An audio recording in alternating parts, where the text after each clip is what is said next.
To some people have theorized that stem cells could be used to reverse aging.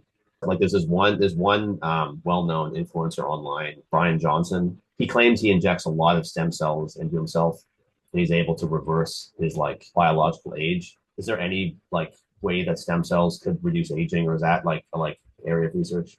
There's actually convincing evidence in muscle, blood, and actually brain, surprisingly, for exactly that. So you take a muscle cell from an old animal and transplant it into a muscle in a young animal, Yeah. and that muscle cell takes on the phenotype of a young muscle. So you can rejuvenate tissues by putting old stem cells into young animals, and they can rejuvenate the stem cells so that it makes fresh neurons or neurons that are much younger than normal. So there's good evidence in blood, brain, and in muscle for rejuvenation effects where you put an old cell into a young, and it goes the other way too. If you put a young cell into an old young stem cell into an old animal, then Yeah. that cell becomes older, doesn't produce as many cells, doesn't isn't as active, will die quicker. So there's pretty good evidence for stem cell rejuvenation, both ways, that old cells will become younger in a young body and young cells will become older in an old body. Some people for these treatments they tend to travel to like Mexico or like I think like the Bahamas is where like Brian Johnson went for this. What's like the reason why some of these treatments are available there and then not like in like the US and Canada? Like I think they don't work. This is the main reason. There's a lot of shady companies offering rejuvenation effects, and the wealthier countries have got good control systems where they don't let these fly-by-night companies that have no evidence that their treatment works. Most of them have no evidence that the treatment works. And so yeah. this was the International Society for Stem Cell Research has tried to have a whole list of criteria of what has to be satisfied before you can claim that we're going to do something with stem cells. Because Yeah. most of the companies, 95% of them, are just trying to take advantage of people who are desperate. And Yeah. they're using techniques that don't work or show it works in a mouse, but nobody's ever tried it in humans before. So, do these people want to be the guinea pigs? Yes, because they're desperate. So I think that the reason why they go to countries that are less wealthy is that they don't have a system for policing some of these companies that are offering cures that aren't cures at all. There are some people who claim that it's helped them. I follow mixed martial arts, and there's some fighters in the UFC who've gone to Mexico to get stem cell treatment to repair a like wound they've had, or like their knee has been injured for a while, and they had stem cell injections, and they like claim that it's helped. But I'm an unbeliever, I think, a disbeliever.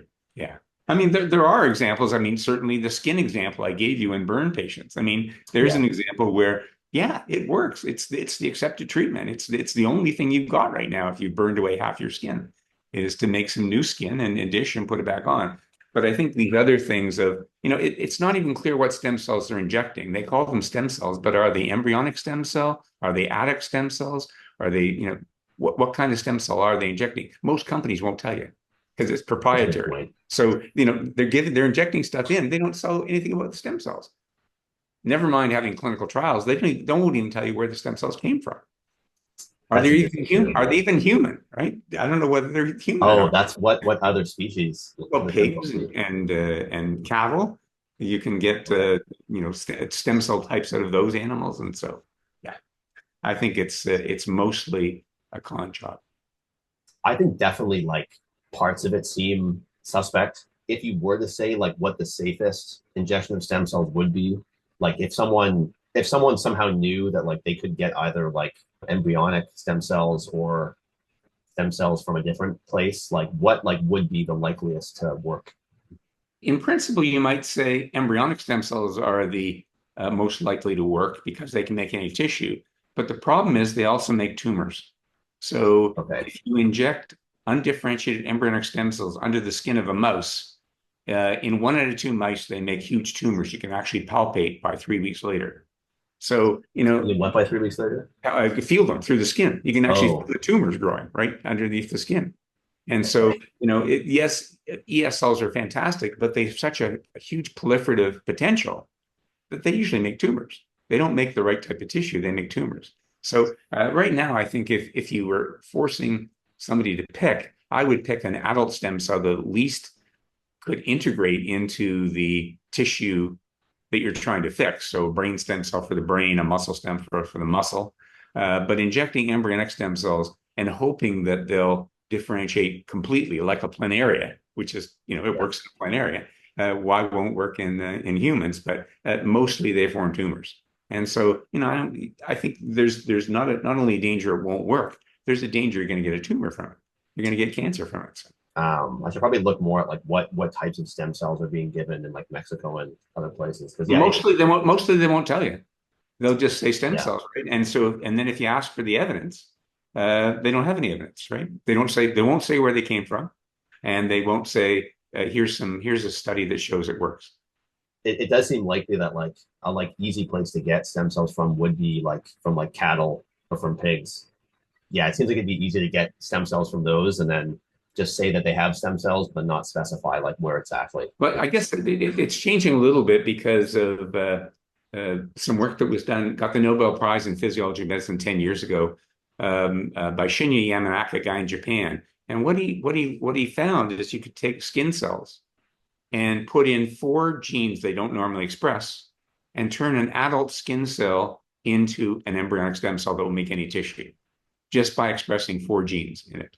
And he called they're now called the Yamanaka factors, but they're 4 genes that are expressed at high levels in embryonic stem cells. And you put them into an adult differentiated skin cell, and at a really low frequency, like 1 in 10,000, one of those cells you put the 4 extra genes in will become an embryonic stem cell. Or it's called induced pluripotent cells, but they're essentially the same as embryonic stem cells. So that's really what people are focusing on now, both the fly-by-night clinics as well as the regular researchers, is they're focusing on making embryonic stem cell-like cells that can make any tissue in the body, and then focusing on how do we narrow them down to muscle or brain or blood.